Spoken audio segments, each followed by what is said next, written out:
Well, it's springtime in the garden, and it's a time for flowers. And we're here with Sarah from Portland Nursery, who's going to show us all sorts of great blooming perennials for our garden this time of year. So, Sarah, what do we have? Yeah, so we're doing this a little bit different today. We've got some Hellebores, which are kind of towards the end of their bloom cycle, but I love buying Hellebores when they're blooming so that you can see what you're going to get. And we actually have those on sale right now for 30% off. So we want them out the door. And the Hellebores are great because they've been blooming so long. And then what else do you have sitting there? Yeah, we've got some podophyllum, Spotty Dotty. It's not on sale, but it's got such great yellow spots on the foliage. It really adds just something a little bit different to the garden.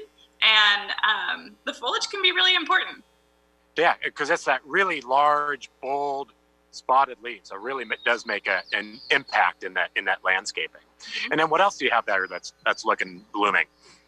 We've got one of my favorites, Barris, the candy tuff. I like that because it blooms multiple times per year, and it's a long bloomer. It's just a solid, easy plant. And it's got lots of white flowers that can go great, like under trees, over, retaining walls, things like that. Yeah, you'll see them in a lot of those landscapes where they're just either filling up just a solid mat of white or, trailing over that retaining wall, which are great. So. And then you have another goodie there, don't you?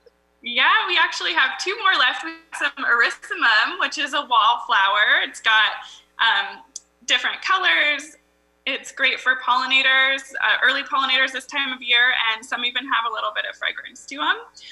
And we've also got a lot of Euphorbia, which are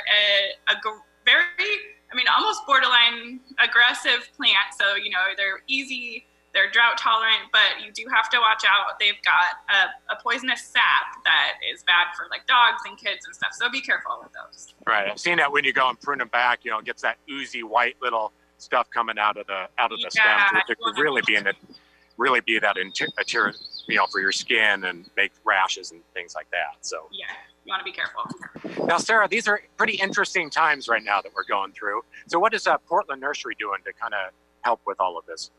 Yeah, we've done a lot. We actually closed our doors for a little bit to completely reorganize our whole store, create that social distancing, cashless checkout.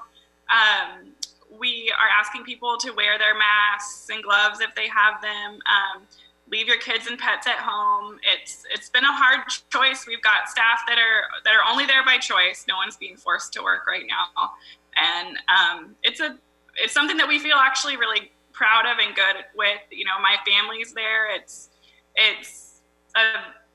We think we've done the best that we can in this time. So you can definitely check out our website. We've done a lot of different things, and it's on our homepage. Yeah. So it's great that, you're trying to keep yourself safe and everybody else safe. And we know things are changing often. So like you said, it's best to go, check out your website, Portland Nursery, to see what's, going on currently. Or you can, check out our website at gardentime.tv and we can click you over. So, Sarah, we appreciate you being with us today remotely, as we'll get used to, but we keep you guys safe and healthy, and we'll see you in the garden. Thank you. Thanks.